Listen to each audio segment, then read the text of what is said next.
Hello students. आज का हमारा लेक्चर जो कि बाइलिंगुअल है, that is compact encapsulated lecture.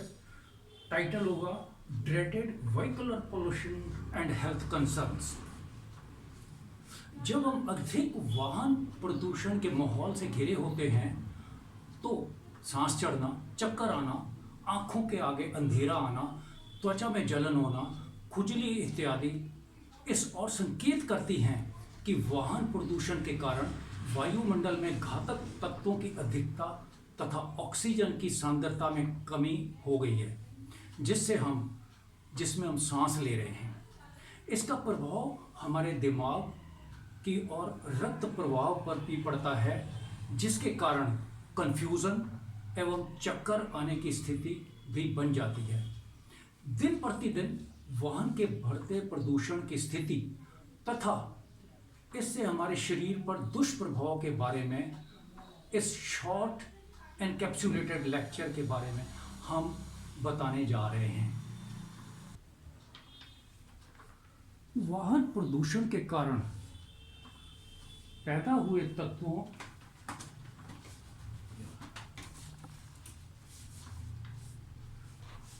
तत्वों में सॉलिड एवं तरल विषैले तत्वों के अलावा गैसें भी होती हैं जो कि हमारे स्वास्थ्य की बहुत हानि पहुंचाती हैं, जिसमें nitrogen oxides, sulphur dioxide, methane, ethane इत्यादि, जिसमें एक अन्य गैस भी होती है जिसको हम कार्बन मोनोऑक्साइड के नाम से जानते हैं।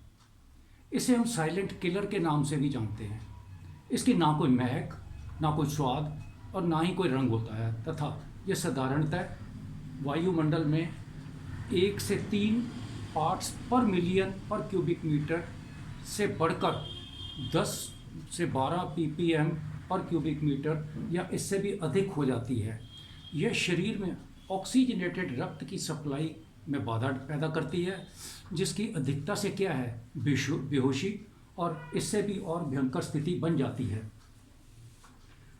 The report says that in normal conditions, the lung consumes about 5% of whole body oxygen uptake, say about 5 to 6 milliliter per minute.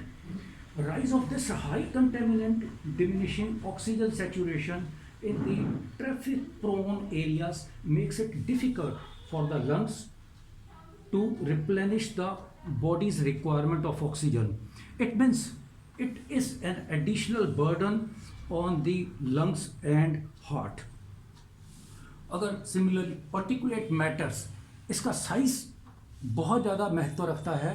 मैंने फॉर एग्जांपल ये दिया है कि हमारे बाल का जो मोटाई है that is around 50 to 70 microns.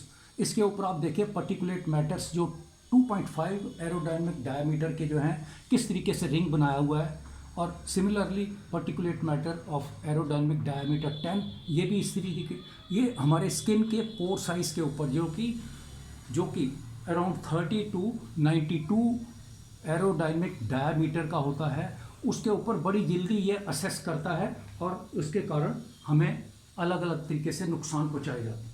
ये सिमिलरली हमारे शरीर में अगर हम देखें, how pollution ellipses our skin and through our respiratory system.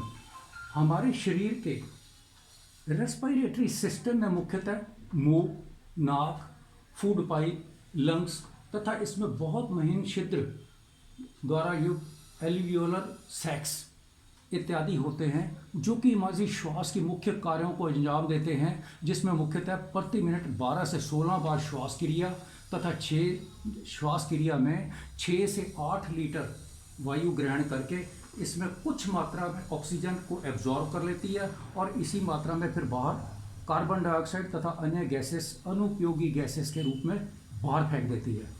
इसी प्रकार सांस द्वारा वायु की शरीर के तापमान को ढालना, ये भी इसी रेस्पिरेटरी सिस्टम का काम है। शरीर में ऑक्सीजनेटेड शुद्ध ब्लड की आपूर्ति करना तथा हमारा बात करना और सूंघना, ये भी श्वास क्रिया का ही एक हिस्सा है। जब वायु में प्रदूषित तत्वों की अधिकता अर्थात ऑक्सीजन की कमी हो जाती है तो हमारे श्वास तंत्र पर इसका प्रतिकूल प्रभाव पड़ना एक स्वाभाविक बात है। प्रोलॉन्ग एक्सपोजर क्या है, उसमें क्या है, developing tendency of insulin resistance. Insulin resistance का मतलब यह है कि हमारे शरीर में ग्लूकोज फॉर्मेशन जो है ब्लड सेल्स में ज़्यादा क्रिएट होता है। इस फैट डिपॉजिट्स के कारण क्या है, ब्लड में क्लॉटिंग क्रिएट होती है, और वही क्लॉटिंग का कारण जो बनता है प्रोलॉन्ग्ड एक्सपोजर के कारण type 2 generating of type 2 diabetes होती है। और सिमिलरली अगर देखा जाए तो हमारे जो शरीर से जो बाहर जो एक्सहेलेशन के लिए जो हम गैसेस छोड़ते हैं उसमें रुकावट पैदा होती है, जिसको हम ऑब्स्ट्रक्टिव पल्मोनरी डिसीजेज, जब ये बहुत ज़्यादा सिचुएशन हो जाती है तो that is known as chronic obstructive pulmonary diseases, COPD। Similarly इसी के कारण, गाढ़ेपन के कारण या क्लॉटिंग्स का कारण ही CVDs जो है, कार्डियोवास्कुलर डिसीजेस, जिसमें ब्लड जो धमनियों के ऊपर प्रेशर ज़्यादा पड़ता है, ब्लड प्रेशर का कारण बन जाता है। Obstruction of smooth blood flow का जो है from and to the heart, ये भी एक बहुत ज़्यादा बीमारियों का कारण बनता है, जिसमें हार्ट अटैक्स या अन्य तरीके के इन्फेक्शंस वगैरह क्रिएट हो जाते हैं। ये इसी को देखते हुए मैंने एक एग्जांपल दिया है, जिसमें कि जो पोल्यूटेड हमारा जो है लंग्स हैं और एक अनपोल्यूटेड लंग्स हैं डिफरेंट एरियाज में रहने वाले 52 ईयर यंग फेलो के। इसी तरीके से एक्नेस, जो हमारे स्किन के ऊपर जो इफेक्ट पड़ता है पोल्यूशन का, जो पोल्यूटेड मैटर्स हैं वो डिपॉजिट होते हैं, और उसमें क्या होता है, हमारे स्किन के जो पोर्स हैं, इवन जो फेस के ऊपर जो पोर्स हैं, to the tune of around 20,000 pores on our face alone, जिनका साइज़ जो है वो 52 to 92 एरोडायनेमिक डायमीटर होता है। तो उसमें जो है वॉलेटाइल ऑर्गेनिक कंपाउंड्स और deposit oils and dead cells in the skin cell, ये तीनों जो है ये सन रेस के रिएक्शन करने के बाद इरप्शंस क्रिएट होते हैं, that is known as acne. तो इनका अगर इलाज ना टाइमली किया जाए तो ये जो है परमानेंट फॉर्मेशन फेस के ऊपर ले लेते हैं। अच्छा, सिमिलरली हमारा पोल्यूशन जो है ये प्रीमेच्योर एजिंग में बहुत ज़्यादा सपोर्ट करता है, जैसे कि वाहन के कारण ही जो ओजोन क्रिएट होता है, plus volatile organic compounds, plus ultraviolet rays of UVB particularly of 305 nanometre wavelength, ये क्या करते हैं, तीनों का कंपोजिशन जो है ये हेल्प करता है to strip away the vitamin C which is present in the lower layer of epidermis.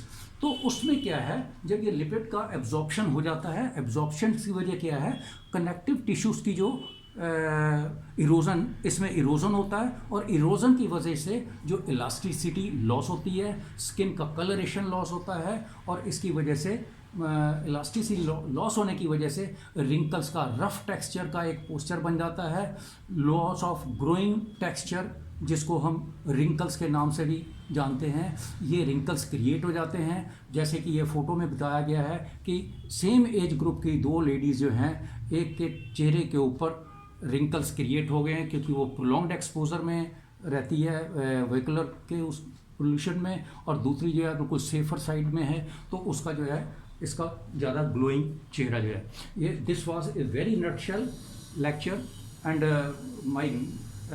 हमें किस तरीके से इस चीज़ से निजात दिलानी है, इसके ऊपर कई ऑप्शंस हैं।